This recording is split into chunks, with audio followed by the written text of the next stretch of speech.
À vous tous, fidèles téléspectateurs, nos salutations distinguées. Très heureux de nous retrouver tout en nous rappelant la trilogie fidélité, efficacité et régularité. Renferme la devise qui anime votre magazine préféré, le Forum des médias. Avant de vous dévoiler les sommaires, prenons connaissance de la composition du plateau de ce jour, en commençant par notre droite, avec le revenant Jean Lokaka, cadre du PPRD. Cadre du PPRD. Porté disparu? Non, nous sommes là, tout va bien. Tout va bien, ok. Après Lokaka, c'est madame Angèle Makombo, je suis présidente nationale du parti politique dénommé la Ligue des démocrates congolais, en sigle LIDEC. Le parti est bien implanté maintenant. Ok. Et nous avons Grandi Kassende Bokabo. Pour le moment, je ne suis pas encarté, mais spécialisé en droit international public et politiste, avec une expérience avérée en tant qu'administrateur de plusieurs entreprises au niveau de la région parisienne, en tant qu'administrateur. Très bon. Vous avez une expérience. Ok. Terminons avec la droite et voyons la gauche. À gauche, nous rencontrons Robert Ngambi. Je suis secrétaire permanent adjoint au Parti lumumbiste unifié du vénérable et immortel patriarche Antoine Gizenga, membre du bureau politique de ce même parti, mais également il faut accepter que j'ai une charge horaire à l'Université pédagogique nationale. Donc vous êtes enseignant. Oui. Vous donnez un coup de main à la politique. Voilà. Ok. Bon. Il n'y a pas d'incompatibilité. Allons-y. Ingénieur Maïra Kapangana, je suis agronome de formation, je suis fermier pratiquant, je fais aussi le consultant en développement organisationnel et institutionnel. Je suis cadre de la société civile. J'espère bien que le ministère de l'Agriculture vous exploite. On en parlera. On en parlera. Ok. Allons-y. C'est Bami Abongo, analyste indépendante. Et je profite de votre plateau pour souhaiter une bonne fête de travail à tous les travailleurs congolais. L'enseignement aussi. Et une bonne fête pour les enseignants aussi. Ok. Et nous terminons avec... je m'appelle Saïl Mbalanga Baudouin. Je suis journaliste professionnel. J'anime mon journal qui s'appelle La Chopo. Et j'ai été parlementaire depuis des années et je suis au service de la nation. Ok, journaliste et ancien parlementaire. Comme quoi, votre métier vous amène à tout. Ok.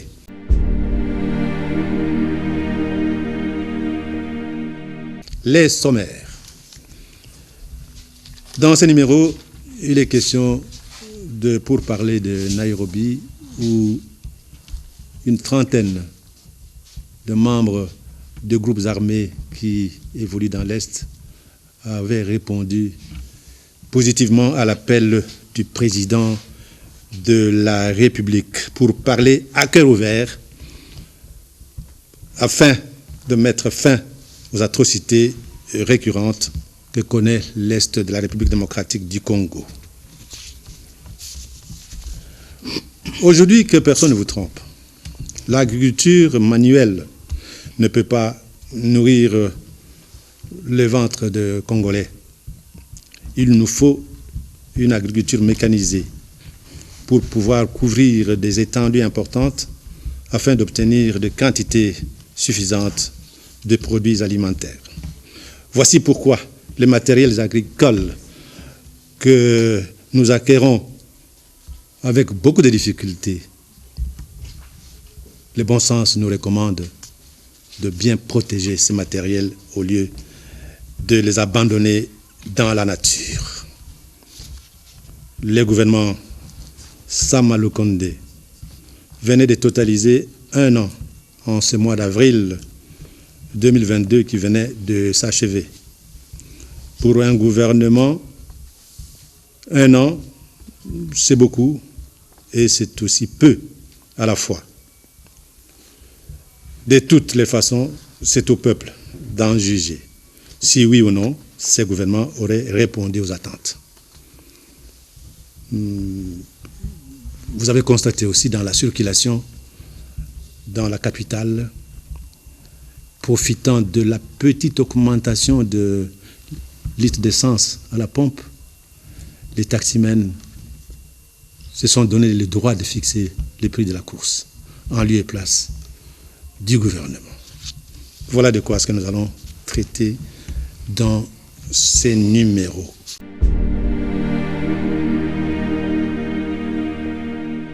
Commençons par l'an 1 du gouvernement. Et vous êtes tous là, vous êtes politiques et analystes. Alors, qu'en dites-vous un an après le gouvernement? Un an après. Commençons par l'expérience de Paris. L'an 1 du gouvernement, difficile d'évaluer. Pourquoi difficile d'évaluer? On aurait pu avoir la facilité d'évaluer. Moi, je tiens compte du message que le président avait passé quand on a mis en place ce gouvernement. Il était question d'évaluer ce gouvernement trimestre après trimestre. Mais le problème, c'est que on n'a jamais vu d'évaluation par trimestre. Aujourd'hui, on nous demande, nous, qui sommes en dehors du gouvernement, d'évaluer le gouvernement. Il y a à boire et à manger. Disons, tout le monde serait content aussi à boire et à manger puisqu'on prend les deux. Mais dans tout le cas, un spectateur voit mieux que l'acteur. J'aurais voulu être, disons, acteur pour manger et boire. Et le problème, c'est que c'est mitigé. Il y a quand même des ministres qui ont montré leurs compétences. Il y a des résultats, même si tout n'est pas finalisé. Il y a eu quand même un léger mieux par rapport au passé. Mais on ne peut pas aujourd'hui globaliser la réussite ou la non-réussite de ce gouvernement. Il y a des ministres qui ont été performants avec des résultats, non seulement finalisés ou des résultats en cours. Mais il y a des ministres, on ne sait pas, on n'entend pas même leur son de cloche. On ne sait pas pourquoi ils sont là, qu'est-ce qu'ils font, ça pose un problème. Donc le gouvernement, un an après, quand on prend par exemple Tchélé Gelou, c'est en gestation.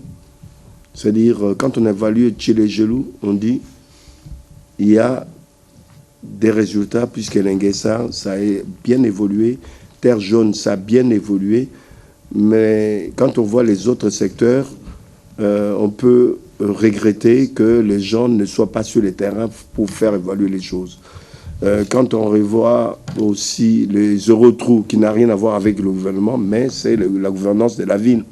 Des fois, les gens font la confusion entre le rôle du gouverneur, ses responsabilités, et le rôle et les responsabilités de l'État. C'est aussi aux médias de pouvoir faire la différence. Si aujourd'hui, on note qu'au niveau des Eurotrous, ça n'a pas avancé, on fustige le président de la République, alors qu'il fallait fustiger là-dessus le gouverneur de la ville, puisqu'il n'y a pas vraiment des résultats probants là-dessus. C'est-à-dire, c'est mi-figue, mi-raisin, donc à demi-teinte. Au niveau du gouvernement, on attend beaucoup plus, même si moi, personnellement, je sais qu'il y a des travaux qui s'effectuent au niveau des zones Go pour ramener l'électricité à Kinshasa et faire évoluer les choses dans le sens positif, puisque quand au niveau de l'électricité, ça va évoluer dans le bon sens, en ce moment-là, on peut faire évoluer la desserte d'eau. Je pense qu'il faut attendre peut-être 6 mois, peut-être 1 an, pour pouvoir faire en fait l'évaluation réelle. Bon, alors, Mamia Bongo, 1 an après, Sama Lukonde. Merci beaucoup, M. Noël. Le gouvernement Sama Lukonde était le gouvernement de l'espoir. Lorsque Sama Lukonde est arrivé, nous nous sommes dit à cette fois-ci, on changera le narratif. J'ai remarqué 2 points positifs pour l'an 1 du gouvernement Sama Lukonde. Il y a un accroissement des recettes. Le gouvernement, avec l'aide de l'IGF, les recettes publiques ont connu un accroissement. Et aussi sur le plan environnement, nous avons récupéré les hectares de terre. Vous savez, il y a eu des contrats qu'on a eu à signer. Et aujourd'hui, le gouvernement Sama Lukonde a pesé de son poids pour que nous puissions récupérer quelques hectares. Les projets de Sama Lukonde, c'était de résoudre le problème de l'Est, c'est-à-dire l'insécurité, réduire la pauvreté, améliorer les conditions sociales de la population. Et en termes de conditions sociales de la population, là, il y a encore à faire. Jusque-là, le gouvernement Sama Lukonde n'est pas encore arrivé à améliorer la situation sociale de la population. Vous avez évoqué tout à l'heure le problème de l'eau, il y a le problème de l'électricité, le problème de délestage, ça nous dérange. Et là, le gouvernement doit mettre le bouchée double. Une année après, en tout cas, on ne sent pas qu'il y a un changement sur ce point-là. J'ai été à Ngomba Kikusa le jeudi, j'ai observé comment vit la population, mais il n'y a que des forages. Il n'y a que des forages. L'électricité, tantôt ça vient, tantôt ça. Il y a un effort à faire avec une année de gouvernement. Et le problème de l'insécurité à l'Est, il y a eu l'état de siège. Et jusqu'à ce jour, je ne sais pas si on parlera de ces pourparlers de Nairobi. Avec cet état de siège, la sécurité n'est pas encore au rendez-vous parce que nous comptons des morts presque chaque jour. Donc, pour dire, ils travaillent, mais jusque-là, il n'est pas encore arrivé là où nous attendons. Espérons que cette année, il pourra faire mieux pour le bien-être des Congolais. Alors, Madame Angèle, Sama Lukonde, une année après. L'an 1 du gouvernement Sama Lukonde, moi, je le dis sans embâche, je trouve que le bilan est fort mitigé. Rappelez-vous, quand le gouvernement a été formé, le Premier ministre nous a dit qu'il basait, il y avait trois critères de sélection pour son équipe. En premier lieu, évidemment, compétence, expérience, mais rappelez-vous, probité. Il a beaucoup insisté sur la probité, l'intégrité, et l'impression qu'on a, c'est vraiment, c'est une évaluation, oui, on peut y aller chiffre par chiffre, mais le peuple, il regarde globalement. Globalement, ça... Ces 1 an ont été marqués de grands scandales, de détournement, de malversation et d'absence de sanctions. Alors, rappelez-vous, il avait dit cela, mais on connaît les gens qui ont fauté. On a des rapports qu'on nous annonce de l'IGF et tout ça. Certains, on a accès à ça, on lit. Eh bien, on se dit, bon, on a pris des gens en faute, des ministres en faute, il y a des attentes du peuple auxquelles on n'a pas répondu, le ministre chargé du RAM par exemple, le ministre de l'EPST, bon, englué dans des scandales, voilà, hydrocarbures aussi, on attend, les sanctions ne viennent pas. Donc déjà au départ, ça refroidit. Maintenant, dans les piliers que le gouvernement avait définis, il y avait évidemment politique, la justice, il y avait la sécurité, mais il y avait le social. Madame Ambongo a en touché un mot, et c'est ça, là où vraiment, il n'y a pas un bilan qu'on peut vraiment applaudir des deux mains. Nous voyons toujours dans nos quartiers des gens avec des jerrycans jaunes aller chercher de l'eau. Les forages se multiplient avec l'impact environnemental qu'on ne connaît pas encore. L'électricité, c'est toujours la même situation. Le panier de la ménagère est réduit. Bon, c'est effectif, l'augmentation de salaire, oui, mais qui vient d'ailleurs vers la fin de cette année 1 du gouvernement Sama Lukonde. Bon, les fameux Mpiodi, les fameux poulets, on ne les a pas vus. Et moi, la question que je pose, nous savons que chaque année, en décembre, le Congolais raffole d'avoir sur sa table des poulets, etc. Est-ce que en décembre 2022, nous aurons toujours des poulets importés de Turquie, de Pologne, etc. On n'a pas stimulé la production locale. Or, est-ce que c'est si compliqué que ça de répertorier dans chacune de nos provinces qui sont producteurs, qui sont éleveurs, etc. et les épauler? Bon, je n'étais pas d'accord avec M. Gandhi quand il disait « je ne suis pas au gouvernement, donc je ne peux pas évaluer ». Non, le consommateur en fin de course, c'est nous, le peuple. Eh bien, on se rend compte que non. C'est au peuple de juger. Et c'est au peuple de juger. Et le peuple, non, il se rend compte que... C'était dans le sens où le président avait dit qu'il allait évaluer les ministres, le gouvernement, chaque trimestre, pas dans le sens... Bon, mais c'est là où on se dit non, il y a fort à faire. Et un gouvernement aussi, un des baromètres de tout gouvernement dans tout pays, c'est l'emploi. Alors, l'ancien député. Oui, merci monsieur le modérateur. Vous avez l'œil d'ancien député, doublé de journaliste. Tout à fait, vous avez raison. Aujourd'hui, nous sommes le 1er mai 2022. Dans une année, ça sera le 1er mai 2023. Après, ça sera 6 mois. Donc, l'actuel gouvernement a encore 1 an et 6 mois pour se rattraper. À l'avènement du président Tshisekedi de pouvoir, il y a eu un atelier important qui s'était tenu à Matadi et qui a tourné autour de l'état des lieux d'électricité au Congo. Hein, on dit que depuis l'époque jusqu'à aujourd'hui, c'est toujours 9% de dessertes en énergie électrique. C'est grave. Hein, on ne décourage pas le gouvernement en place, on demande au gouvernement de faire un effort pour permettre aux souverains de sourire. Hein, monsieur le directeur, les gens ne sourient pas. Moi, en tant qu'observateur, quand je suis sur le boulevard à pied ou à bord de ma vieille voiture que je prends en location, je vois les gens monologuer. Et les gens ne sourient pas. Les gens ont la figure fermée parce que ça ne va pas. Mais ce n'est pas un découragement, c'est plutôt le temps de dire au gouvernement de se ressaisir. Alors, M. Lokaka, observateur que vous êtes, 1 an après, venons de Sama Lukonde. Je vous remercie sincèrement.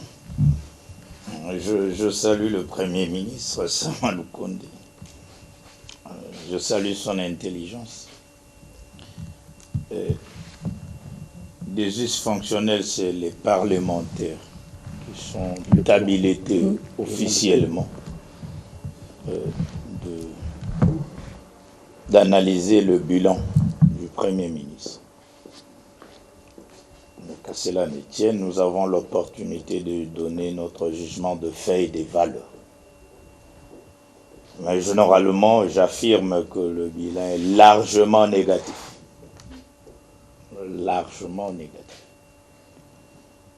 Donc sur le plan sécuritaire, avec l'état d'urgence prolongé, et vous vous rendez compte de ce qui s'est fait, jusqu'à mener le gouvernement de mon pays en dehors de mon pays, à Nairobi, ce qui démontre naturellement la faiblesse du gouvernement.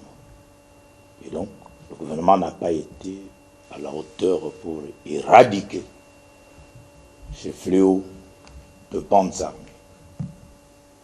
C'est la raison d'État. Il faut équiper votre armée, peu importe les nécessités.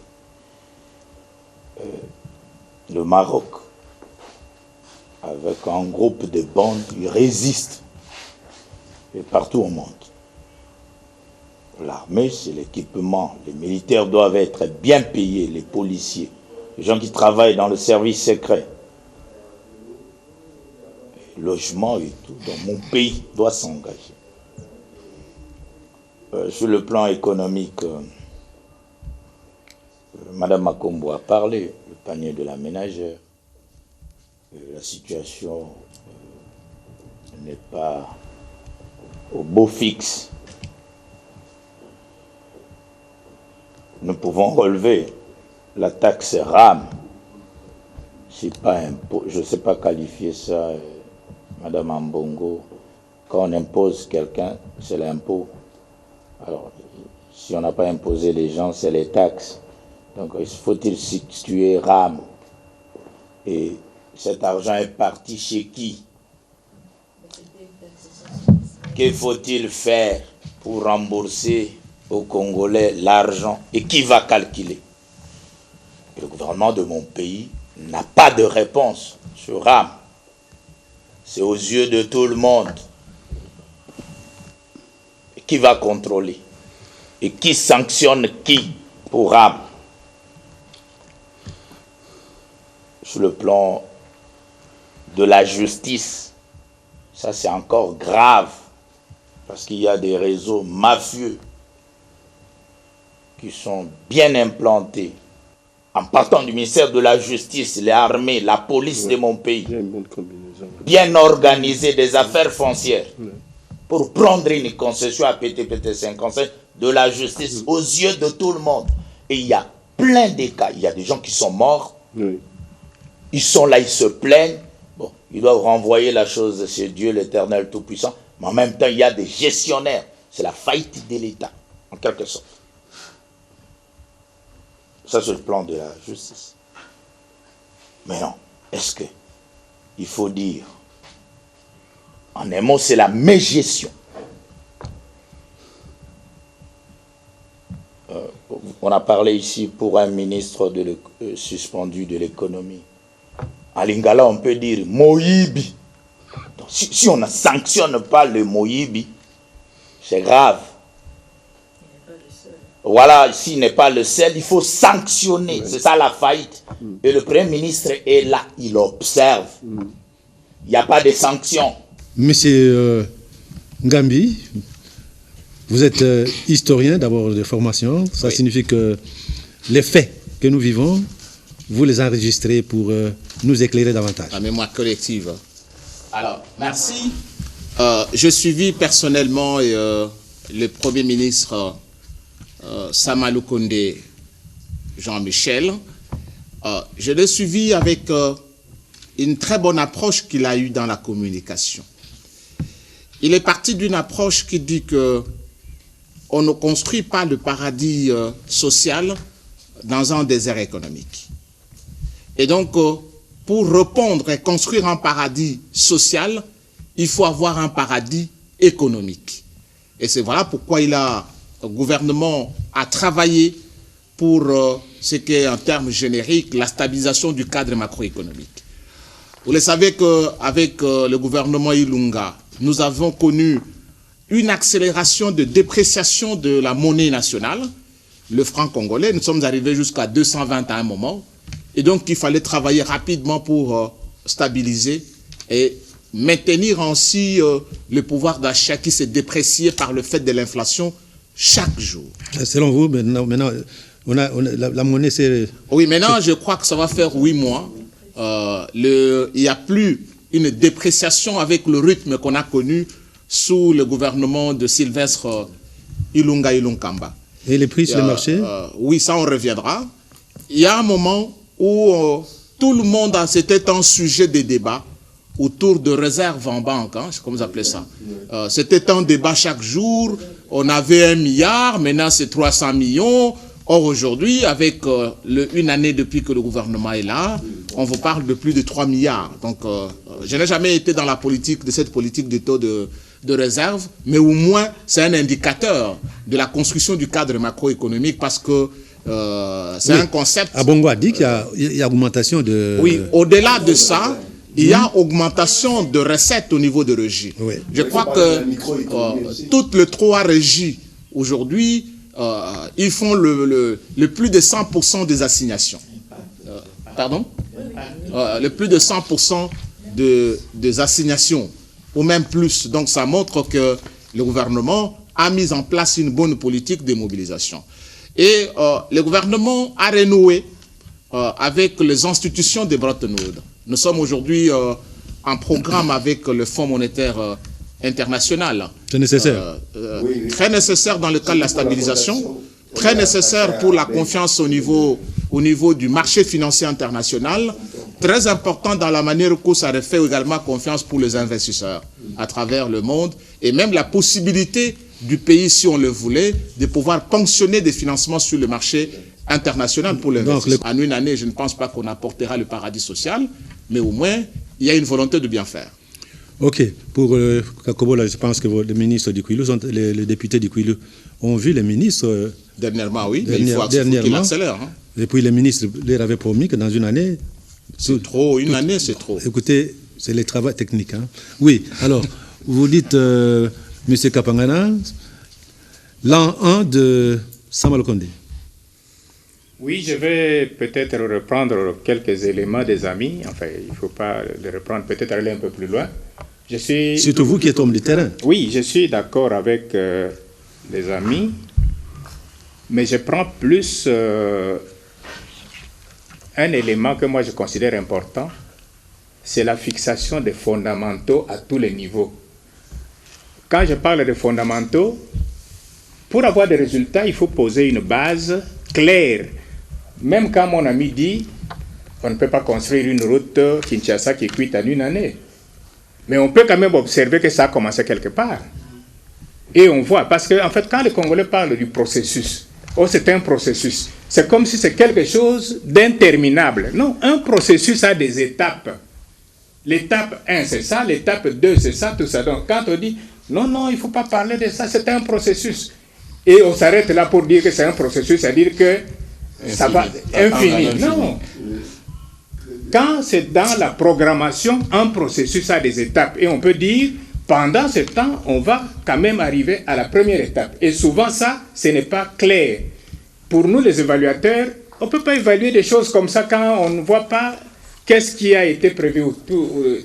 Donc, c'est un peu les fondamentaux qui manquent. Je vais me poser une autre question, c'est aussi toujours parmi les fondamentaux. Le gouvernement sans Malconde, qui est en fait responsable? C'est le président ou c'est le Premier ministre? Ça aussi, c'est une question qu'on peut se poser. Parce que des DG au ministre, quand il a un discours à faire, il commence par parler du président. De porter la vision. Oui. Sous les Oui, on ne travaille pas. Bon, le président porte la vision, ça c'est tout le monde qui sait. Et c'est le porteur, en fait, général, c'est le Premier ministre qui vient exécuter cette vision au niveau de tout. Alors, les autres lui doivent des comptes pour que lui puisse rendre ses comptes au président. C'est comme ça que ça marche. Mais quand un ministre pense qu'il doit d'abord au président, il met le Premier ministre en difficulté. La préséance, non? J'ai fait des formations avec les agents de l'État, dans le ministère, en parlant de réunions, par exemple. Souvent, la question que je pose à un agent, toi qui es ton chef, c'est un chef de service. Dis, toi, tu es chef de service. Qui est ton chef? C'est l'État. Moi, je dis non. Ton chef, ce n'est pas l'État. Ton chef, ça doit être un chef de division. Il faut quand même que ce soit un chef de division. Et le chef de division dira que son chef, c'est le directeur. Le directeur dira que son chef, c'est le secrétaire général. Parce que, en termes d'administration, en fait, un agent, un chef. On ne peut pas avoir plusieurs croix, plusieurs flèches qui viennent tomber sur la tête de l'Okaka, la flèche de tel chef. Donc, 2 chefs, 3 chefs qui commandent l'Okaka, ça ne se passe pas comme ça. C'est ça qu'on appelle l'unité de commandement. Donc, en cette matière-là, on se dit quand même, moi je vois, quand un ministre commence son discours, il commence par remercier le président parce que c'est le président qui ne sait pas. La vision du président de la République. Oui, la vision, le porteur et celui qui a le porteur de la vision au niveau du gouvernement, c'est le Premier ministre. Et qui veille à tout pour pouvoir faire le rapport au chef de l'État. Au chef de l'État. Okay. Sinon, c'est la préséance parce que, qu'on respecte. oui, mais le problème c'est la préséance, ce n'est pas. Vous n'allez quand même pas demander à un chef, enfin un directeur, même les DG de l'office où travaille notre sœur. Monsieur Ngambi, quand il dit c'est la préséance, donc vous êtes content, vous, de voir qu'une maman à la cité, il y a un problème. Ah, président fondateur, président, il y a quoi le gouvernement, on parle du gouvernement. Non, c'est vos ministres, c'est qu'ils font là. Les ministres, quand ils doivent parler, ils dépendent du Premier ministre. Le président de la République est préséant au Premier ministre. Lorsque vous devez suivre la préséance dans la citation, vous commencez par le président de la République, après le chef du gouvernement. Mais dans la transmission de rapport, vous passez par le Premier ministre pour atteindre le président. Mais c'est une communication d'un ministre entre le président de la République et le Premier ministre. Le président, c'est le président de la République. Attention, Robert, ce sont ces histoires de flatterie. Les ministres doivent cesser de flatter le chef de l'État. Vous êtes ministre, vous dépendez du Premier ministre. Vous devez rendre compte au Premier ministre. Non. Alors, continuez, monsieur. Donc, en fait, c'est ça. Et je pense que moi, je suis en train de parler en tant que technicien pour voir comment les choses marchent dans l'administration. Donc, c'est comme ça que ça doit se passer. Et puis, quand nous parlons du gouvernement, nous sommes dans la pleine administration. Il n'y a pas autre chose. Même, bien sûr, il y a des aspects politiques. Ça, il faut peut-être le réserver à un autre niveau.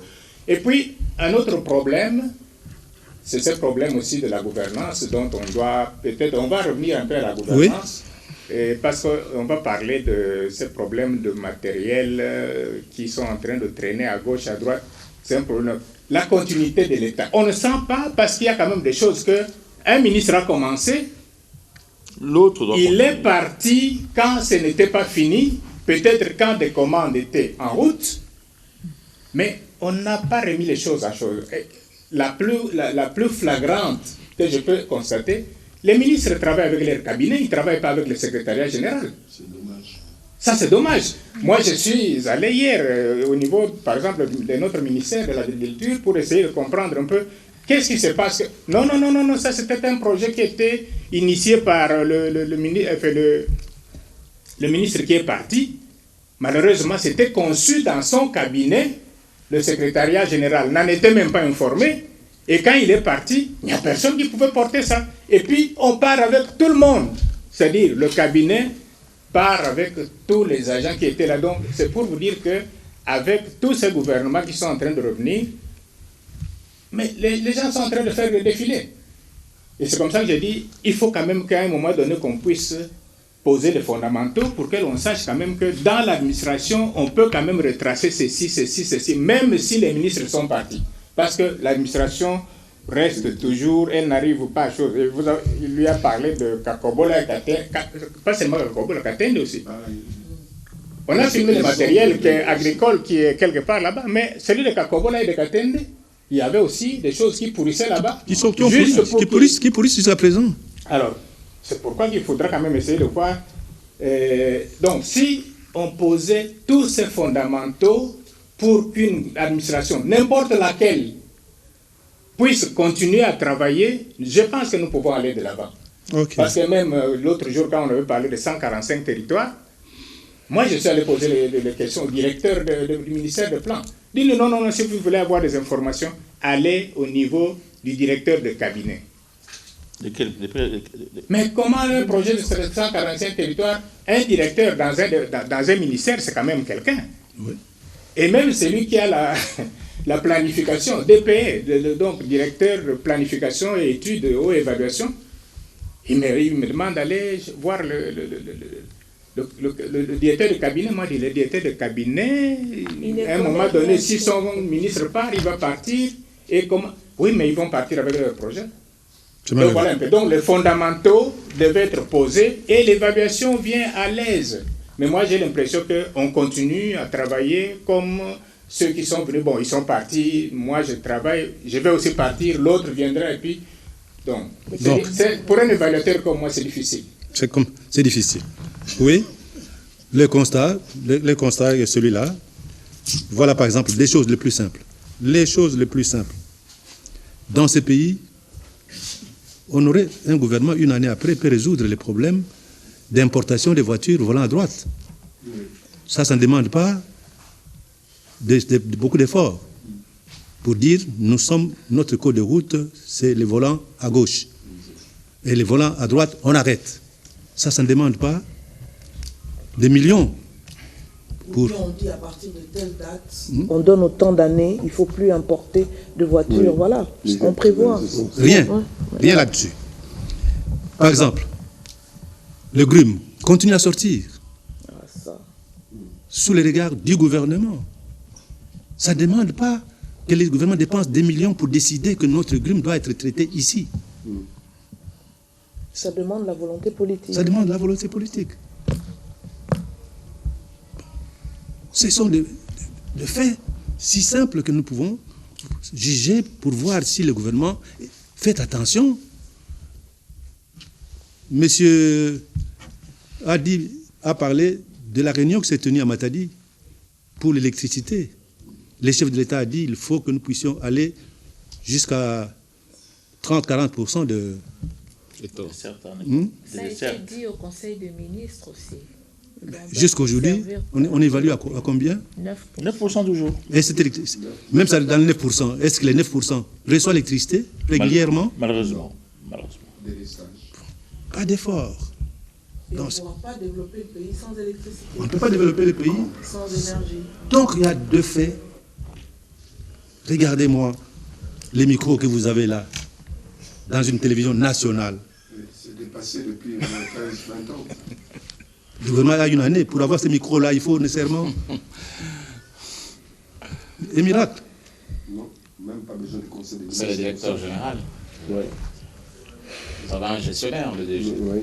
Il y a la publicité ici qui abonde. Ce n'est pas tout simplement de fonctionnement, demander salaire, mais c'est aussi l'environnement Ok. du travail, l'outil du Alors, travail. voilà, Question d'homme. le problème reste Entier. pendant une opération qu'on avait lancée avec pompe, les routes de recettes agricoles, qu'on devait avoir les cantonnages. Inauguré par le ministre, le Premier ministre. Le Premier ministre est déplacé pour ça. Oui. Alors, Ça On continue. a eu beaucoup d'espoir. Hein. Oui, ça continue. ce sont des choses qu'on doit regarder froidement.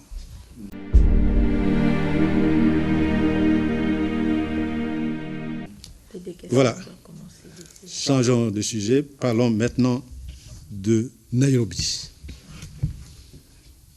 Le fait qu'un nombre important de groupes qui opèrent dans l'Est a répondu présent à Nairobi, nous pouvons dire que c'est la fin des atrocités, selon vous, l'analyse que vous avez, Madame Makombo. Non, c'est beaucoup trop tôt pour dire que c'est la fin des atrocités parce que c'est déjà une bonne chose. Comme me disait mon ancien patron Kofi Annan, tant qu'on parle, il y a de l'espoir.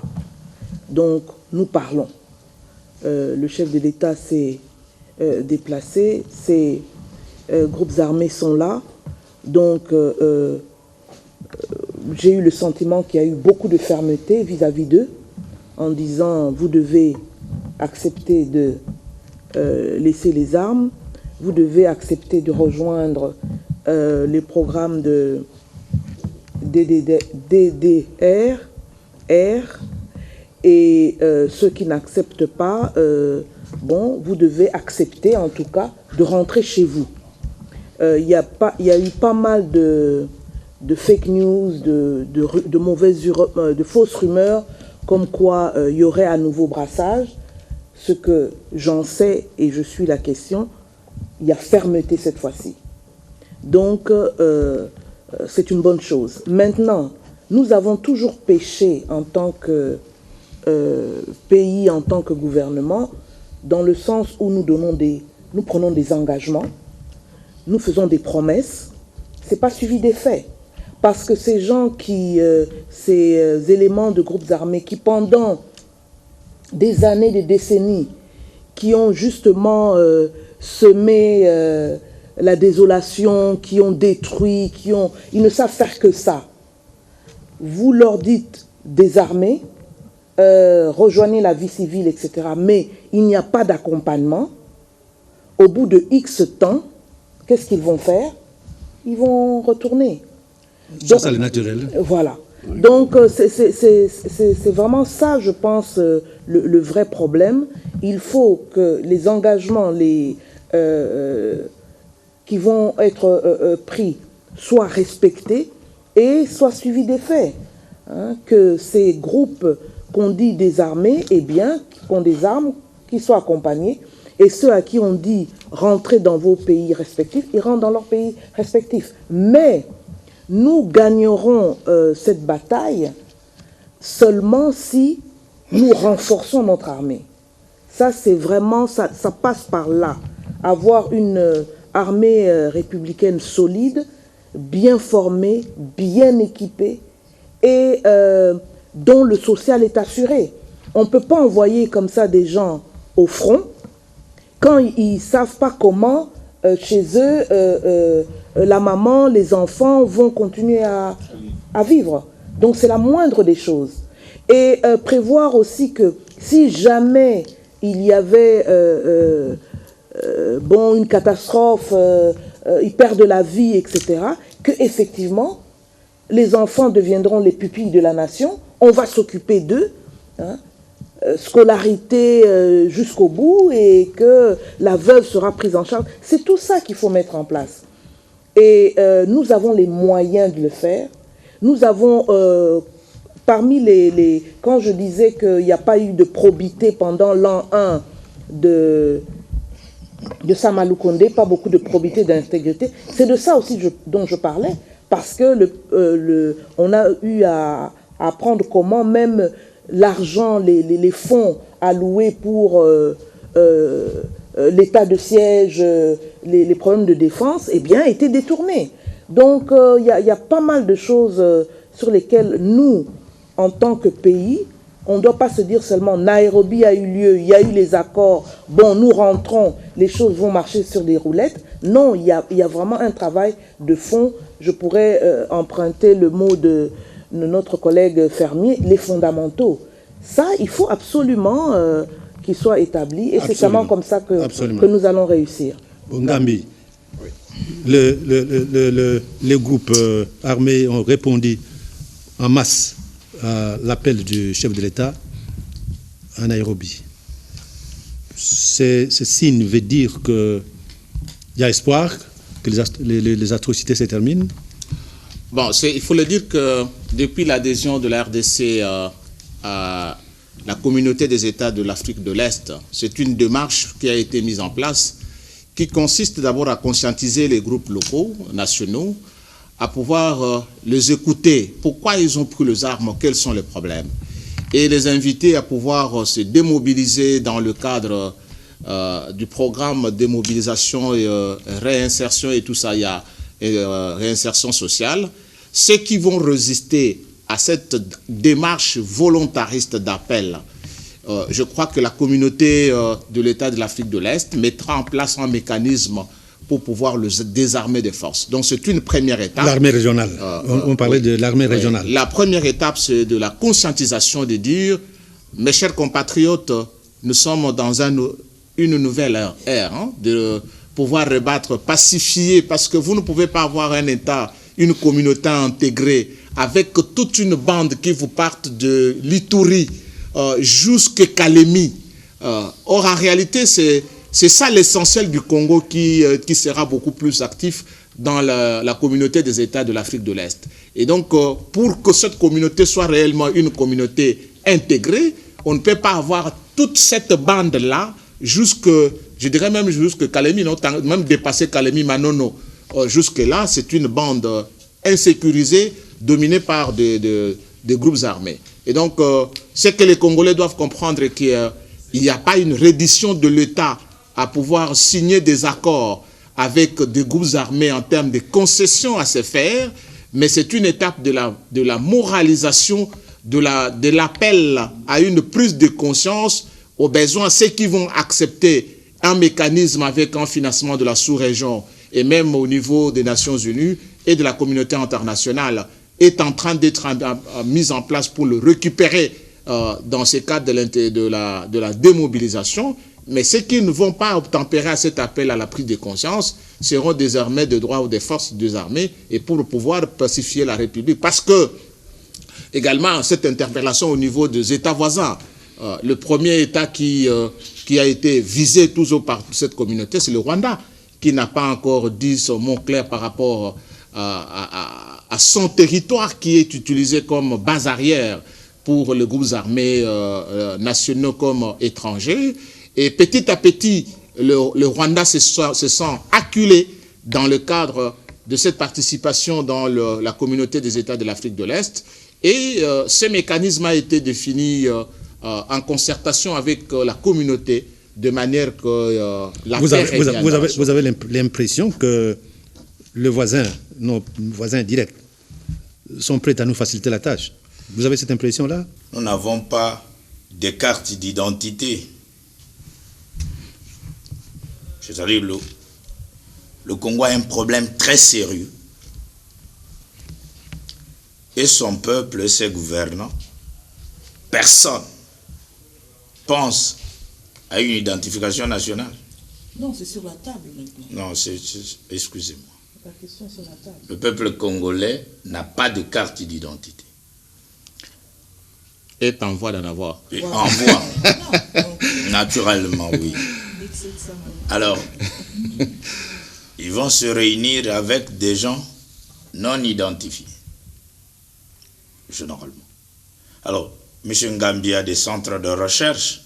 Nous avons des archives qui trace la traçabilité des généalogies des tribus et des peuples du Congo.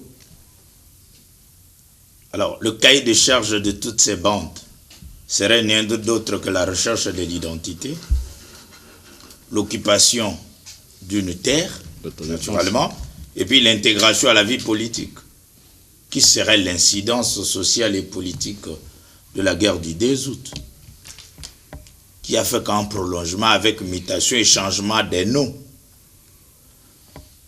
Alors, faut-il échanger avec eux? Oui, mais à l'interne, il y a un problème sérieux au niveau interne, avec des partenaires politiques qui nécessitent le dialogue, je m'excuse, un bon dialogue entre partenaires d'hier et d'aujourd'hui. Il faut reconceptualiser ce cadre interne pour affronter l'ennemi externe. Et interne aussi. Non, naturellement, vous commencez par régler le problème interne politique entre les anciens alliés. Ce n'est pas un secret. Il s'agit d'une politique pure où vous avez des jeux et des enjeux internes pour la marche de l'État. Essayez de discuter à l'interne pour affronter l'externe. Donc, autrement dit, il faut une sagesse. Il faut une intelligence stratégique. Mais la question de l'Est, sous Bill Jackson, Madeleine Albright, Persona, Bill Clinton, Susan Rice, Mobutu Sese Seko, c'est une question stratégique. Une question stratégique de la stratégie militaire mondiale. Parce que l'OTAN s'est discuté une base de Kitona, les Américains voulaient Kamina. C'est stratégique. Alors, l'Entebbe de l'Ouganda joue ce rôle des Américains et de l'OTAN. Africain. Naturellement, nous avons perdu. Si l'Ouganda gère la stratégie africaine de l'armée en dehors de la République démocratique du Congo, donc sur le plan sécuritaire, stratégique, nous n'avons pas la gestion et le contrôle. Ce qui fait que l'Ouganda, avec le Rwanda, c'est des alliés qui vont gérer le Congo. Donc stratégiquement, sur le plan militaire, géostratégique, le Congo perd l'impérium militaire. Ok. Alors, Baudin, Oui. nos divergences doivent être toujours réglées en dehors de notre pays?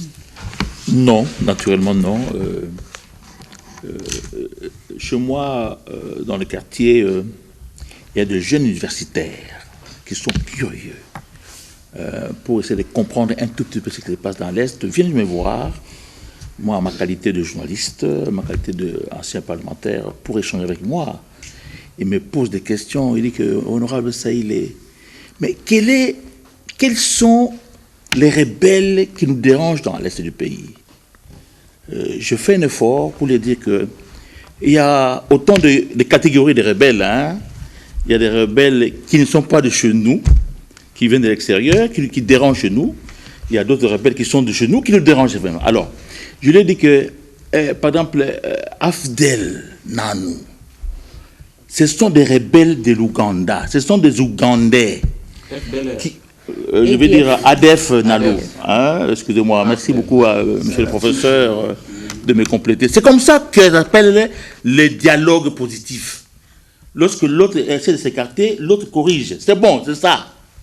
Alors, je dis ADF Nalo, ce sont des Ougandais qui ont quitté chez eux et qui viennent s'installer chez nous.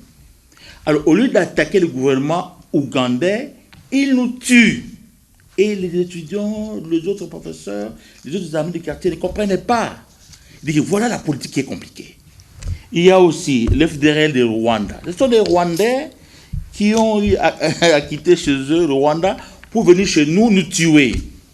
Que les Français ont ouvert le couloir, ils sont entrés. Très bien, très bien.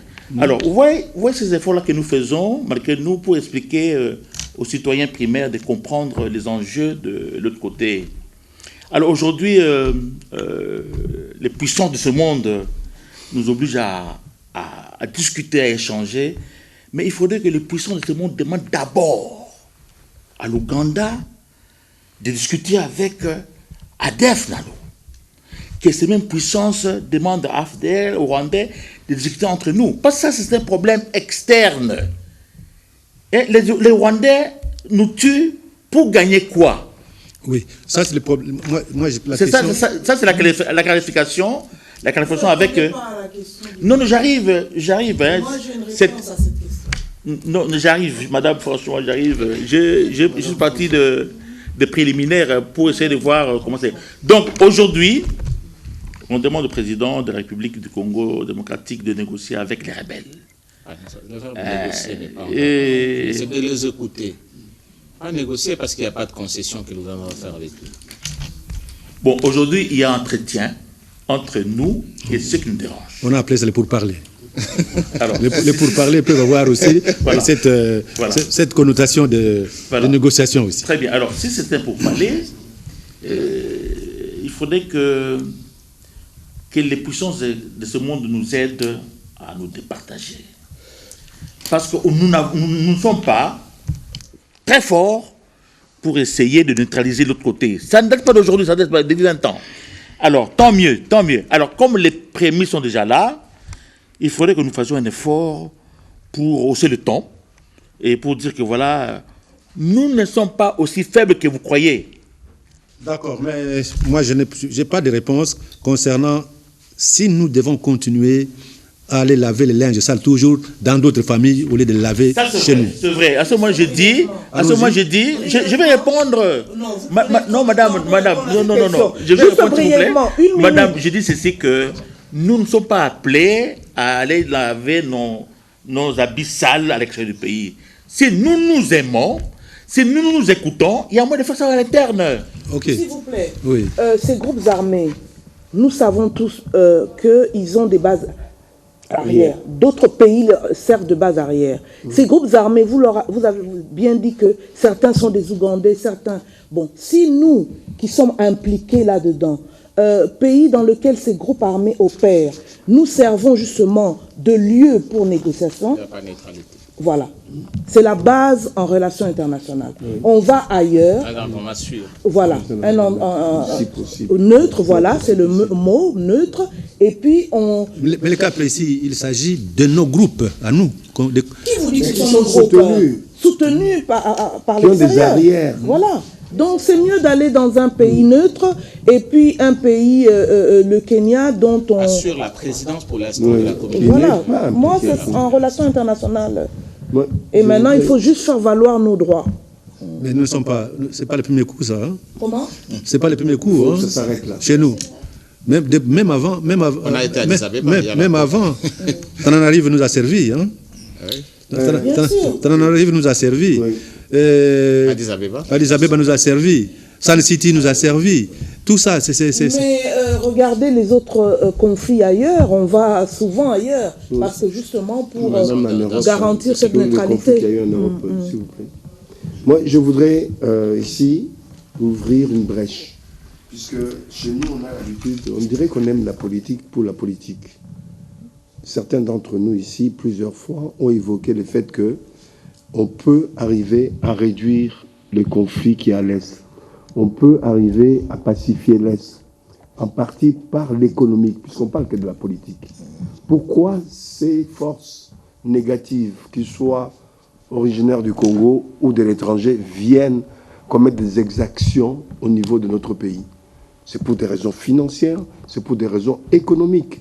Nous avons tous dit, chacun avec ses mots, à sa manière, qu'il fallait que l'État congolais, seul ou avec d'autres investisseurs, qui puissent créer des industries à l'Est, notamment pour exploiter et ensuite transformer certains de nos produits à l'Est là. En créant des industries, on va réduire, sinon supprimer l'appétit, non seulement de nos voisins, mais de certains Congolais qui, puisqu'il n'y a pas d'État, d'administration dans certaines parties de notre territoire, pour pouvoir continuer à pouvoir... Le président de Mbosso avait dit, s'il avait dit qu'il y avait quelques députés ou d'autres autorités politiques qui sont impliqués, c'est pour des raisons financières. Mais pourquoi on ne prend pas des décisions d'investir à l'Est, de transformer certains de nos produits, certaines matières premières? Pour revenir au sujet, moi j'ai dit qu'on est dans le tunnel. On est dans le tunnel dans le sens où, même si on ne voit pas des lueurs, on n'est pas encore au bout du tunnel, mais on est en bonne voie. Qu'on le veuille ou non, il faut qu'on arrive à arriver au bout du tunnel. Aujourd'hui, certains États, notamment le Rwanda, est pris dans l'étau entre l'organisation des pays de l'Afrique de l'Est, qui ont donné des conditions. D'ailleurs, notre ami Ngambi, qui est presque mon homonymie, l'a dit. C'est-à-dire, on est obligé, si on n'arrive pas à trouver des solutions, les États d'Afrique de l'Est peuvent s'engager avec à la tête la RD Congo pour pouvoir mettre à bas ces rebelles. Former une armée régionale, les commandements entre les mains des Congolais. Exactement, c'est le terme exact. Mais il reste à savoir si nous avons aujourd'hui le personnel. Ça, c'est un autre problème. C'est une autre paire de manches. Mais il faut savoir aussi un élément nouveau. Le venant de l'école de guerre. Oui. Un élément nouveau, c'est qu'il n'y a pas l'Afrique de l'Est. Cette semaine, je pense que Ngambi est bien placé pour le dire, les pays des États d'Afrique centrale aussi vont dans le même sens. Ils ont pris une résolution dans ce sens-là. Aujourd'hui, le Rwanda se trouve pris dans l'étau. D'une manière ou d'une autre, on est en train de naviguer, d'aller au bout du tunnel. Il y aura des éclaircies. Moi, je dis, il ne faut pas simplement que nous, on se limite au niveau politique. Il faut que l'économique et les finances rentrent en compte, qu'on puisse organiser l'extraction, la transformation de nos matières premières. Ça peut être aussi une des solutions. D'accord. Oui, Madame Abongo. Pour M. Noël, je serai bref comme d'habitude. Vous savez, c'est le énième pour parler. Et moi, je ne voudrais pas que le Congo soit le dindon de la farce. Le problème est à deux niveaux, on l'a dit ici. On doit résoudre ce problème en toute sincérité. Les trois pays doivent se dire des vérités. Le premier niveau, c'est d'abord avec les groupes étrangers qui sont ici, qui tuent les Congolais. Or, ils ont des problèmes avec leur pouvoir en Ouganda et de l'autre côté. Alors, il faut inviter ces pays-là à parler avec leurs rebelles. Ça devait d'abord être ça. Et ensuite, laisser la RDC parler avec les groupes armés d'ici. À Nairobi, là-bas, il y avait plusieurs groupes armés que nous ne connaissons même pas. Mais les groupes armés principaux n'étaient pas là. Le M23 n'était pas là. On l'a chassé. Et avec plusieurs branches du M23. Et il y avait Codeco non plus, n'était pas là. Ce sont des groupes armés principaux que nous avons ici, en plus des Raïa, les Yakotumba, Yakobela, tout ça. Et maintenant, quand le M23 nous dit que voilà, il y a un accord entre le M23 et le gouvernement congolais doit respecter cet accord. Il s'agit de quel accord? C'est ça, on doit être sincère. Qu'on nous montre cet accord, signé pas avec le gouvernement Sama Lukonde, c'était avec les gouvernements précédents. Qu'est-ce que notre gouvernement a concédé au M23? C'est le début de la solution. Il faut qu'il y ait sincérité. Parce que s'il n'y a pas sincérité, on ira tout le temps de pourparler. Et vous avez posé la question, pourquoi ne pas faire ces pourparlers ici au Congo? Mais on doit jouer sur la neutralité. Donc, il faut qu'il y ait sincérité. Nous avons bien besoin qu'il y ait la paix dans la sous-région. Mais entre-temps, nos voisins ne jouent pas franc jeu et on nous parle d'une force régionale. Mais cette force régionale sera composée de qui? C'est toujours ces mêmes pays-là qui vont nous aider à traquer les groupes armés dont les bases arrières sont de l'autre côté. Mais c'est un cercle vicieux, M. Noël, nous tournons en rond. Donc, il faut qu'il y ait sincérité dans ces pourparlers. Ce que nous ignorons, peut-être ce que nous négligeons, l'M23 a été anéanti par le gouvernement passé.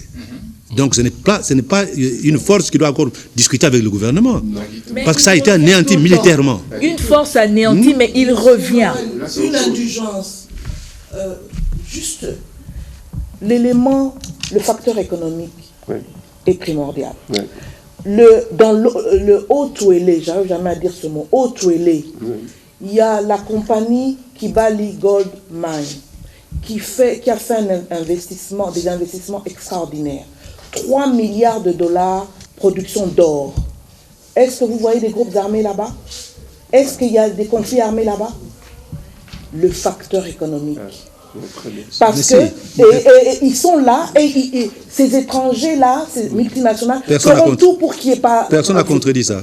Donc, il faut investir à l'Est. Personne n'a contredit, c'est que chose a avancé. Mais j'ai rappelé à Mme Abongo, l'M23 qui prétend avoir signé les accords avec le gouvernement. C'est un corps qui a été anéanti. Tout à fait. C'est un corps qui a été anéanti, qui n'a aucune prétention à faire maintenant. Aucune prétention. Monsieur Noël, vous parlez de M23 anéanti, mais le M23 est entré dans le gouvernement. C'est pas le même. Ça fait qu'un M23 a été transformé en parti politique et qui a travaillé dans le gouvernement précédent. Alors, mais d'où vient ce M23 maintenant? Rapidement, monsieur Kapangana. Parlant du M23, en fait, la continuité de l'État. En fait, c'est ce gouvernement qui devait constater que le M23 n'existait plus parce que, par le passé, on sait ce qui s'est passé. Mais il ressuscite et on lui tend la main. Moi, le problème que je pose maintenant, c'est de dire quand même que, quelque part, je ne sais pas si nous avons des partenaires fiables, au niveau même des États. Oui, c'est pourquoi j'ai demandé est-ce que nous avons des partenaires fiables? J'ai dit, est-ce que nos voisins nous facilitent la tâche? Oui, ça c'est une question. Parce que quand on parle de Rwanda, c'est connu. Non. J'étais à... Et l'Ouganda? L'Ouganda fait quoi? Non, j'étais à Ouvira. J'étais à Ouvira. Il y a eu incursion de rebelles burundais. Et quand on les a poursuivis, ils ont disparu du territoire congolais. Où est-ce qu'ils sont allés? Donc ils ont quelque part, de base arrière, donc on leur ouvre quelque part la voie pour pouvoir partir. C'est quelqu'un qui, vous avez besoin de rattraper votre ennemi, il lui ouvre la porte et il disparaît, et c'est votre ami. Donc nous avons quand même un problème de partenaires. Donc le partenaire fiable pour le Congo, je ne sais pas s'il y en a beaucoup. Il faut quand même se dire, oui, c'est le regroupement des États, tout ça. Mais je pense qu'il y a des agendas qui ne sont pas très clairs. Et puis maintenant, on dit désarmement, donc ils vont aller rejoindre le désarmement social qui termine par le social DDR-S. C'est-à-dire quoi? C'est le brassage avec la population. Parce qu'en fait, le mixage avec l'armée, c'est-à-dire on prend le groupe rebelle, on le met dans l'armée, là, c'est le mixage au niveau de l'armée, c'est-à-dire, et c'est ce qui est brassage. Et on continue d'ailleurs à dire, je suivais Kwebe Kimpele l'autre jour qui disait, il faut extirper les 450 officieux qui sont, je pense qu'il parlait de 450 ou 500, qui ont infiltré tout ça. C'était à cette occasion-là. Bon, moi j'ai dit, l'armée c'est un corps organisé, c'est un corps qui peut facilement arriver à mettre de l'ordre, mais la population, c'est pas facile. Et le DDR, ça se passera où? C'est au niveau des villages, c'est au niveau des sociétés. Donc, c'est-à-dire, quand on les aura formés en agriculture, d'ailleurs, la plupart vont choisir l'agriculture pour avoir des terres, ils vont vivre avec la population. Oui, donc, le brassage... Ils ne viendront pas 400 dans un groupe. Non, je vous dis qu'ils vont être là.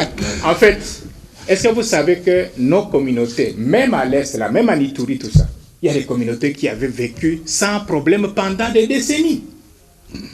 Okay. Et à un moment donné, on commence à se quereller. C'est-à-dire qu'il y a eu infiltration de personnes avec des agendas cachés dans la population. Et c'est ça qui a fait qu'à un moment donné, on arrive maintenant à voir, moi j'étais très bien avec Angèle, et à un moment donné, non, Angèle devient brusquement mon ennemi, on ne peut plus s'entendre, tout simplement parce que quelqu'un est venu me dire, vous savez qu'Angèle, c'est lui qui avait tué votre grand-père.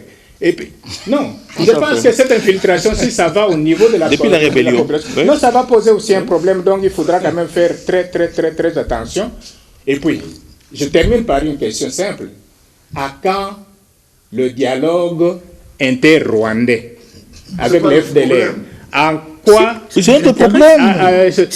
Chez nous. Parce que ça doit aussi être imposé quand même par une certaine puissance. Par un certain niveau. Oui. Nairobi qui organise ça, il ne faut quand même pas vous dire que Nairobi est seul. Bon. Nairobi est quand même aussi soutenu par des puissances. À quand le dialogue inter-rwandais, inter-burundais, inter-ougandais avec les ADF? Et puis, quand est-ce que les ADF ont commencé? Je pense qu'il y a plus de 30 ans maintenant. Et ces gens-là, quand ils avaient rejoint les ADF, ils avaient quel âge? Il y a des gens qui avaient 40 ans. Et maintenant, mais quand on les attrape, c'est des jeunes. Moi, j'étais à Beni un jour. On a attrapé deux ADF. Et par curiosité, tout le monde est allé voir. Mais il y a un papa qui est allé voir, qui a vu son fils. Toi, qu'est-ce que tu es allé faire là-bas? Donc, c'est qu'à un moment donné, il y a même des ADF congolais. Il y a des enfants qui sont nés. Qui sont nés, tout ça. Donc, c'est vous dire quand même que faisons attention. Une précision, à tout. ingénieur. Oui. Le FDLR sont inscrits sur la liste de la communauté internationale comme un mouvement génocidaire. Les ADF, comme la LRA, sont également listés comme des groupes génocidaires. Et vous le savez, par rapport au droit international, tous ces groupes-là ne peuvent plus faire objet de dialogues politiques parce que ce sont des génocidaires, quand on regarde la conception internationale. Différemment des autres groupes qui sont considérés comme des groupes armés, et c'est avec les groupes génocidaires. Ok, d'accord, mais dans tous les cas, c'est que nous, Congolais, devons savoir que le pays ici, c'est l'objet de convoitises de plusieurs pays. Ça, c'est sûr. La Belgique qui a colonisé les Congo n'a pas été aimée par la France, n'a pas été aimée par l'Angleterre, n'a pas été aimée par le Portugal. Donc, les convoitises ne datent pas d'aujourd'hui. Ça signifie que nous, Congolais, nous devons savoir que ceux qui nous entourent ne nous regardent pas de bon oeil. Donc, c'est à nous. Lorgne sur nos richesses. C'est à nous organiser, comme disait Madame Angèle, comme disait Kapangana, et même Lokaka. Pas moi. Toi aussi, hein? Toi aussi, que nous devons avoir une armée qui protège nos frontières. Et c'est pour cela que l'État congolais doit savoir que l'armée mérite bien l'attention particulière du pouvoir. Donc, si aujourd'hui nous avons une armée solide, une armée qui sait dissuader les autres, eh bien, le Congo sera... Elle monte en puissance. Hein. Quelque peu... Vous avez vu les deux tentatives de l'armée rwandaise ont été repoussées à la minute, c'est que même le M23. C'est que le gouvernement... Ce qu'on venait de faire depuis le 5 avril au camp Kokolo, on doit continuer cet effort-là de faire de notre armée une armée qui peut fabriquer certaines choses sur place, localement. Et il faut digitaliser le paiement de leur salaire et de tout ça, pour qu'il n'y en ait pas qui prennent ça et qui mettent ça dans leur poche. Oui. C'est pas si compliqué quand même, informatiser tout ça. Chacun a droit à son salaire direct. Oui. Que ça ne doit pas avoir des intermédiaires. Exactement. Donc, on n'avait pas une banque. Voilà. Avec une prime de guerre. Ok. Il faut faire un effort.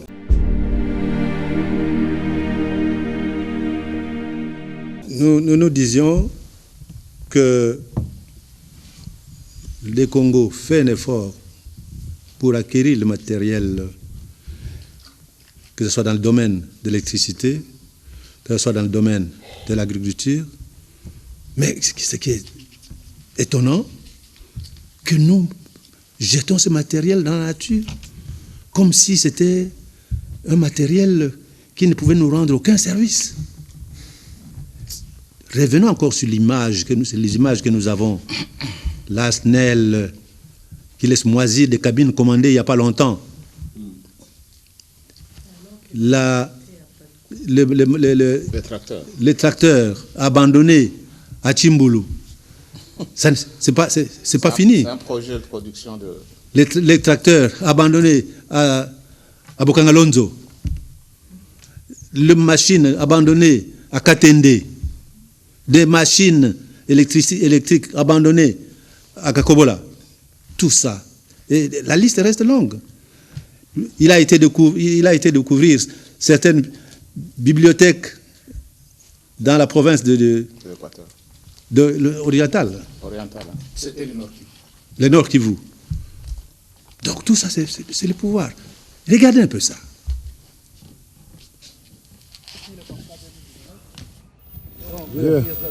Regarde toutes ces cabines. Ce sont des cabines électriques neuves pour les quartiers que j'étais cités. Bon, il y en a plusieurs. Hein. Là, je te montre. Je suis chez ABC. Les rouleaux de câbles de courant. Hein, voilà, ABC Sodimel. Ces conteneurs contiennent les équipements électriques. Tout ça, ce sont des rouleaux de câbles qui ont été commandés depuis 2019, lorsqu'on a lancé les 100 jours du projet du chef de l'État. Les cabines sont arrivées et les équipements sont là, alors qu'on a des quartiers qui sont encore dans le noir. Tous ces câbles, tous ces équipements, c'est pour les quartiers, il y a à Ngiringiri, à Lingwala, la commune de Kinshasa, pour plus ou moins 5000 abonnés, 5000 ménages, d'après les études qui ont été effectuées par ABC. Et nous, on a financé les 4 millions qui permettent à réaliser, conclure, finir ce projet. Donc je voulais quand même te montrer. Donc je pense qu'il faut vraiment qu'on fasse quelque chose. Les élections approchent, il faut vraiment qu'on travaille dessus. Voilà, ça c'est l'électricité. Mais nous en avons aussi dans l'agriculture. Suivez. La population de Tchimbulu et celle de Libaya dans le Kasaï central disent merci au gouvernement de la République pour avoir doté leur parti des matériels agricoles Pimpaneuf.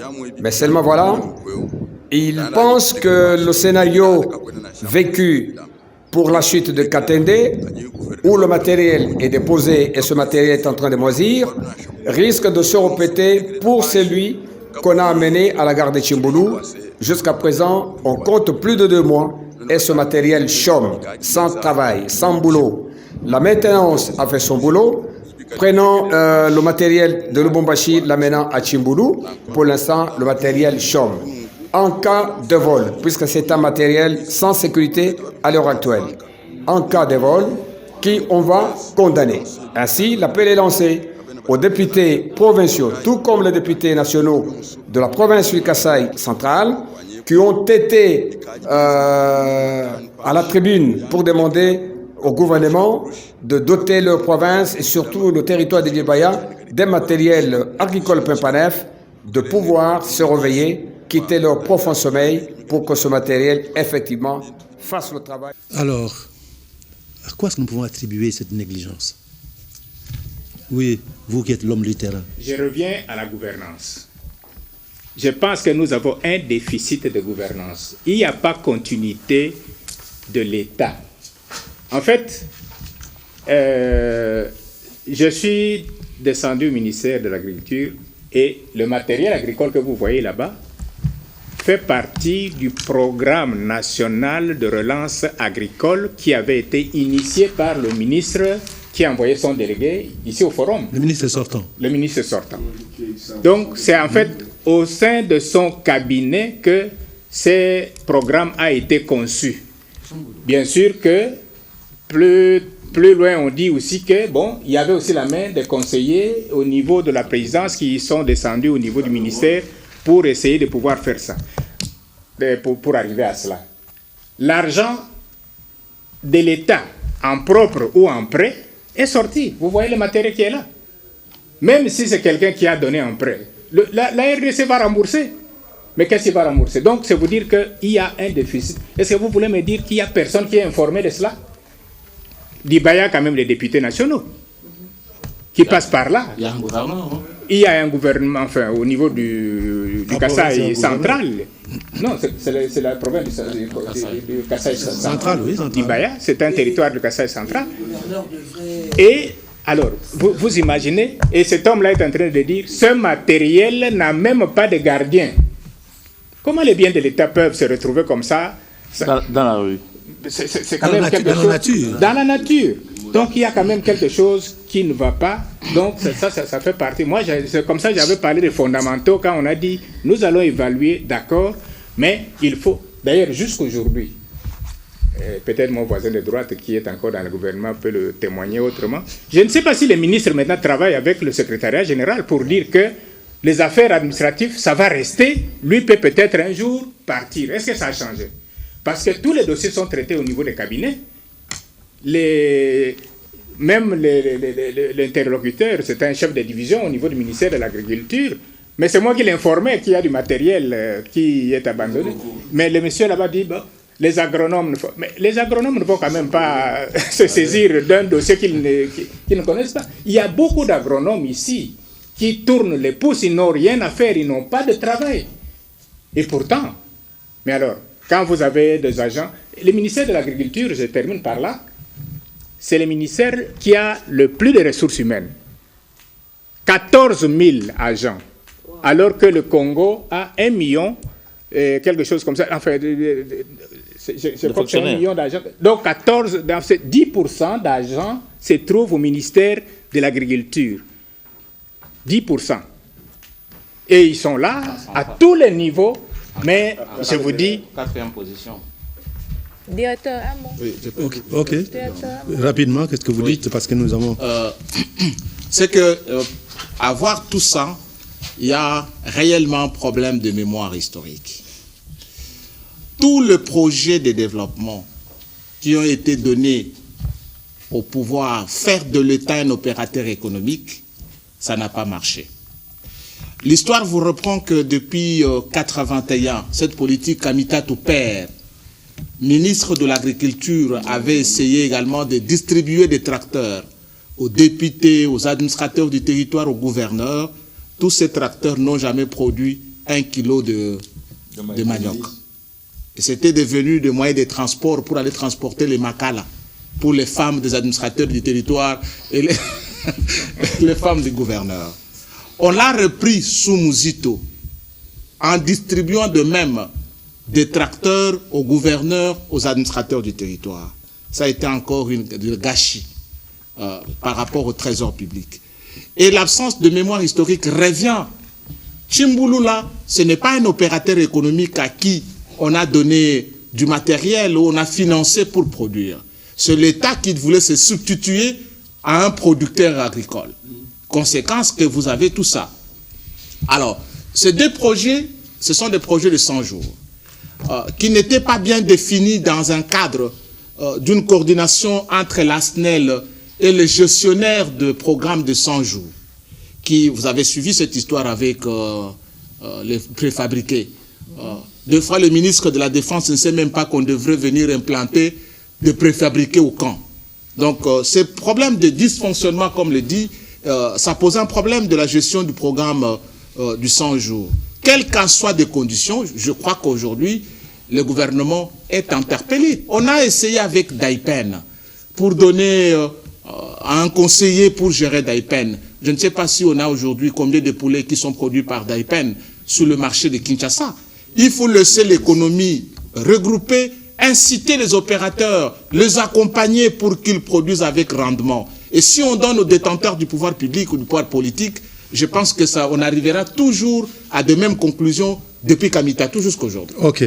Madame Abongo, rapidement, Merci si on peut. Merci beaucoup, Monsieur Noël. Quand je vois des images pareilles, je vois simplement, c'est l'irresponsabilité. Je me pose la question, le gouverneur est au courant qu'il y a ce genre de tracteur sur son sol. Qu'est-ce qu'il en fait? Il devait les utiliser, cultiver le sol. Il n'y aurait pas exode. On allait cultiver, la population allait manger. Je reviens sur ce que M. Maïra a dit tout à l'heure. Nos ministres sont plus politiques qu'administratifs. Allez dans nos ministères aujourd'hui, vous allez voir ce qu'il y a là-bas.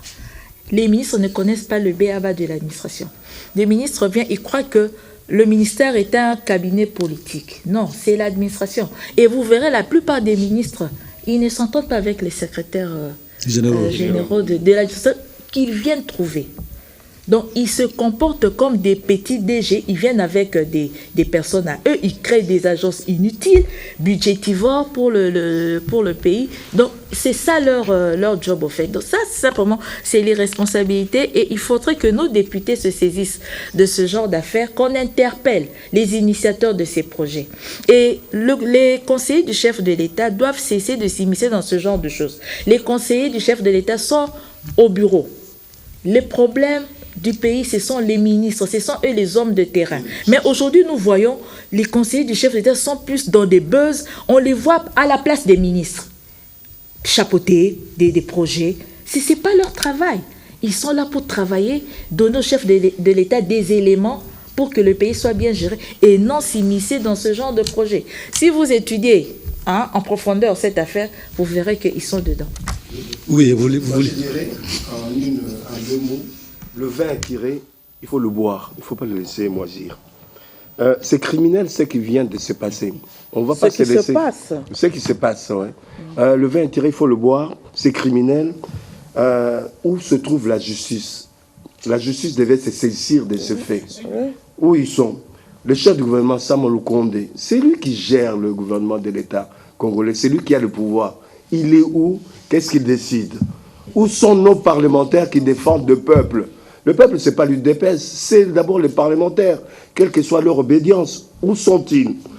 Nous sommes face à une malgouvernance que les uns des autres ont dit. Le chef d'État étant le dernier rempart. Où est-il pour pouvoir taper du poing sur la table? Sinon, taper dans la fourmilière. Je m'arrête là. Je voudrais juste ajouter quelque chose. Je suis d'accord avec tout ce qui a été dit, mais je voudrais insister que ça dénote aussi le niveau de notre classe politique. Parce que vous avez dit que ce projet de Tchimbulu date de l'ancien ministre de l'Agriculture, n'est-ce pas? Cet ancien ministre de l'Agriculture est aujourd'hui candidat gouverneur. Quelque part, sa conscience ne lui dit pas, mais parce qu'il passe devant, où il entend les gens de la province dire « ce matériel croupi subit les intempéries ». Ça ne lui dit rien. Il n'y a pas eu suivi. Lui, il a fait son boulot, mais il n'y a pas eu suivi. Mais c'est là où je dis, il n'y a même pas de conscience. Mais aujourd'hui, vous savez aujourd'hui c'est l'ancien ministre. Oui. S'il s'immisçait dans cette histoire, l'actuel ministre va dire non, il est en train de... Oui. Mais justement, c'est là où je dis, ça montre le niveau de notre classe politique. Moi, je ne me vois pas ministre. J'ai été à un moment où un projet de telle importance qui a coûté de l'argent, j'étais là, je m'en vais et je suis dans cette province où je vois ce matériel et je ne dis rien. S'il était député. Oui. Mais alors, justement, vous sensibilisez l'opinion. Vous sensibilisez l'opinion, vous contactez. Non, c'est criminel. S'il devenait gouverneur, il va continuer. S'il devenait gouverneur, il va exploiter ce matériel. Et pendant ce temps-là, ce matériel, vous pensez qu'il va rester... Dans tout le cas, l'ancien ministre n'est pas tellement condamné, c'est l'actuel. C'est l'actuel. Nous lui avons posé la question, le ministre sortant. C'est Kassonga. Qu'est-ce qu'il a dit? Mais il y a un remplaçant, j'ai un successeur. J'ai fait un travail de l'État et pas un travail de Kassonga. Le conseiller était ici. Donc... non, ce n'est pas une bonne façon de voir les choses. Il devait vous contacter depuis plus longtemps, faire un scandale là-dessus, même voilà, pour que les choses bougent. Bon, alors on va demander à Kassonga de venir ici. Voilà. C'est pas possible, ça. C'est pas possible. Je pense qu'il est passé dans une chaîne de télévision pour le même projet, mais cette fois-là, c'était à Kanyamakasese, je crois. Il avait aussi fait déposer du matériel, des équipements, pour un autre projet. C'était pas pour... Les doublons de Kanyamakasese. Oui, donc quelque chose qui devait se faire à côté de Kanyamakasese. Mais comme il lui était déjà parti, Kanyamakasese a récupéré ce matériel et il est passé dans une chaîne pour dire c'était pas destiné à Donc voilà, il y a quand même un certain problème. Ça se résume à un problème de malgouvernance. Et on se dit, après moi, le déluge. L'agriculture, je ne sais pas si vraiment nous sommes conscients que c'est la base même de tout développement. C'est la base même de tout développement. Nous, quand nous avions été élèves, nous avions des petits lopins de terre où on nous apprenait comment planter des légumes. Nous avions des jardins. Et le travail manuel se faisait dans le jardin. Mais il faut rappeler quelque chose d'important aussi. L'industrialisation du Congo vient de l'agriculture. Oui. C'est le caoutchouc et autres, le palmier. C'est ça qui a financé l'industrie minière du Haut-Katanga, le Mamiba et autres. C'est ça. Mais ce qui est regrettable, aujourd'hui, peut-être nous avons dans le gouvernement, ceux qui nous gouvernent, certains qui ne savent même pas comment est-ce qu'on plante un arbre ou des épinards ou des bitékou. Nous, on l'a fait quand tout enfant que nous étions à l'école primaire. On l'a fait. Voilà, je pense que nous devons savoir que l'agriculture, mieux que le minerai, reste les piliers de l'économie de tous les pays du monde. Exactement, on commence par le développement du secteur primaire. C'est ça la revanche du sol sur le sous-sol. Et les pouvoirs doivent en tenir compte. Quant au chef de l'État, nous pouvons dire un petit mot en disant méfiez-vous de ceux qui viennent. Seigneur. Mobutu a dit à l'époque, certains ministres, tout va bien, président fondateur. Tout va bien, président fondateur. Et après, Mobutu s'est retrouvé que rien n'allait dans le pays. Seul face à... Et Mobutu a dit, attention, je ne suis pas magicien. Seul je ne peux rien. Mais avec le concours de tout le monde, nous pouvons tout. Monsieur le Président, méfiez-vous de ceux qui disent Seigneur. Et que les citoyens aussi de l'autre côté, Monsieur le Président. Voilà. Mesdames et messieurs, nous sommes arrivés à la fin de ce numéro. Remercions Vambidi avec son équipe technique, avec les caméramens. Remercions Kalima Simbungu avec son équipe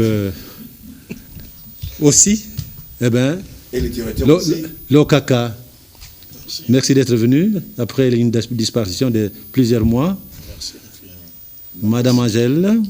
Oui, un plaisir, toujours. Mon cher Gandhi. Bokabo. Et Robert Ngambi.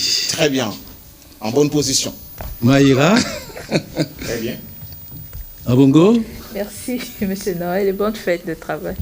Et nous terminons avec l'ancien parlementaire. Ancien et futur. Parlementaire.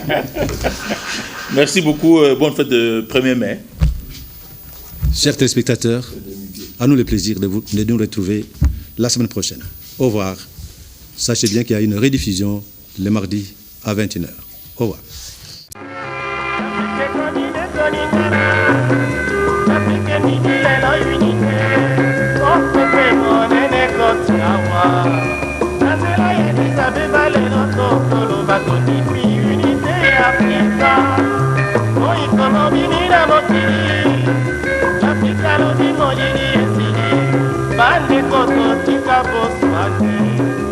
Naboyokani bodiso na tebo, tosibwa bayeta unité kosi.